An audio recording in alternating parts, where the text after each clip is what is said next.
When the fields for Gloucester Park on Friday night came out on Tuesday afternoon, Gary Hall Jr., champion rangeman, you must have smiled when you saw Liberty Rose at last drawing well. She's been off the back line, she's been held up for a clear run in most of her past dozen races.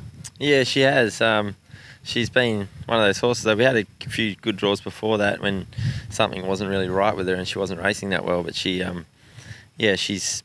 I'm hoping that going to the line with a few runs with the plugs in and not getting a run has made her keen to hit the line this week. So, yeah, I mean, she gets a good draw. I think it's 2,500. So, we'll play it by ear early. We'll definitely be holding up early and then sort of see what happens during the run. The stable's well represented in Liberty Rose's race, which is race 6 on the program with Tues Delight and He's Manly and Ideal One all in the race. Yeah, well, Tues Delight he's a funny horse. He's got no real genuine speed, but he's he'll stay all day. And He's Manly. He's obviously coming back off a long break, and his first up run wasn't too bad really, but he's drawn sort of the river. And so same with Ideal One. His first start was, I thought, awful, and his second run was really good. So he's on the right path anyway, and the draw probably hurts him, but he's one to follow. Now, Gary, talking about fillies and talking about good fillies, Dracarys must be one of the best young fillies you've driven.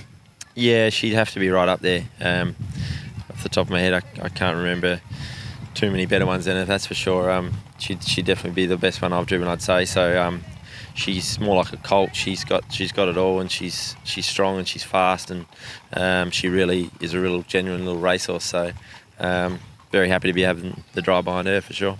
Justin Prentice has done a marvellous job preparing Dracarys. She's drawn a barrier 5 in Oaks Prelude, and once again you'll have various options. Yeah, she's that's a great part about her. She's, her closing speed. You're not too scared to be back in the field with her at all. She can come out the gate and put the race away in the first 100 if she needs to, and if it's an option. But I'll just wait to see what Justin wants to do. He's had a really long range Oaks plan with her, and she's had a few hiccups along the way that he's overcome with her. And I think her last 2 starts, I said to him, she's felt the best she has since I've taken over the driving on her, and she's really on the right page now. And I think only bad luck will probably be to Friday. And you start the program. I'm sure you'll be driving the Bob Millsop train. You've got to have faith. Drawn barrier 2. Yeah, I haven't been on him for a little while, but he's racing quite well, and the draw gives him some sort of chance. It's a pretty good field though. A couple of good chances in that, but the draw gives him a good each way chance. And in the second race, the stable's got Campora drawn barrier 1, Kamani drawn barrier 3, both good each-way prospects. So too is Sweet and Fast, who's drawn out at barrier 8 in that race. Yeah, I've got a bit of a leaning towards him at this stage. I know Kamani's racing well, but yeah, I probably got about 3 or 4 drives on the night for Justin, so might try and just keep the camp happy there and take them all around. But Stewie's driven Kamani, won on him before too, so I think that'll work out better that way if we can secure those driving options. Obviously Bailey's using the claim on Campora, drawn 1, and he's a mighty house to beat in front, leading at Gloucester Park. I think his record would nearly suggest he's unbeaten when leading. Then in race 3 you drive the brilliant Bronze Seeker. He's come in a bit from a couple of bad barriers. He's drawn 5 this week. Yeah, 5, but we got the 2,500 to sort of counteract that. So, he's well, you know what you get with him. You just got to give him sit up and one run, and he's always honest. So he'll make his presence felt if the pace is on at some stage.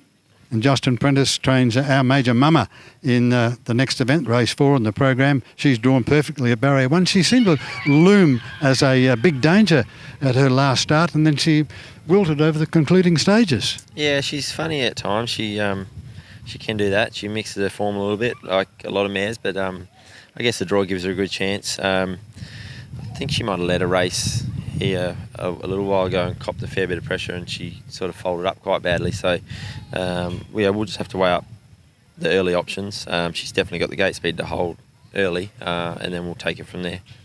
And in the free-for-all, only a small field in the free-for-all this week, and whose idea was this?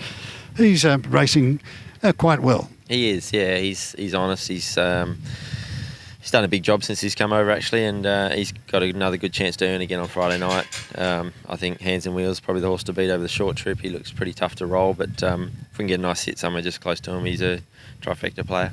And Gary, in the second last, the stable have got Tact Major and Herrick Roosevelt. Tact Major's drawn 1. Herrick Roosevelt has drawn the outside in a field of 8.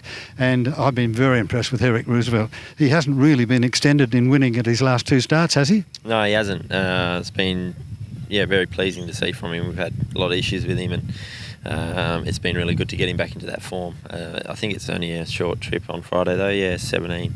So he had his work cut out for him out there, but I think the stablemate's probably really the one to beat. Tact Major, he went to the line full of running last week without getting a clear crack at them, and he's a great leader too. So if he holds the front, he's probably hard to beat, but Herrick's definitely got the class on him.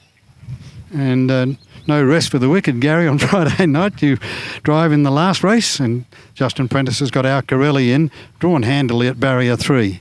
Yeah, he's got good speed, but he needs probably the right sort of trip. I guess from gate 3 we go forward and try and get a spot 1 off the rail, and then assess from there. But if he's handy enough to them, he can win the race. But I guess he's probably a little bit suspect when he has to do too much work off the track. So hopefully from 3 we can get a nice spot and save him up for 1 crack.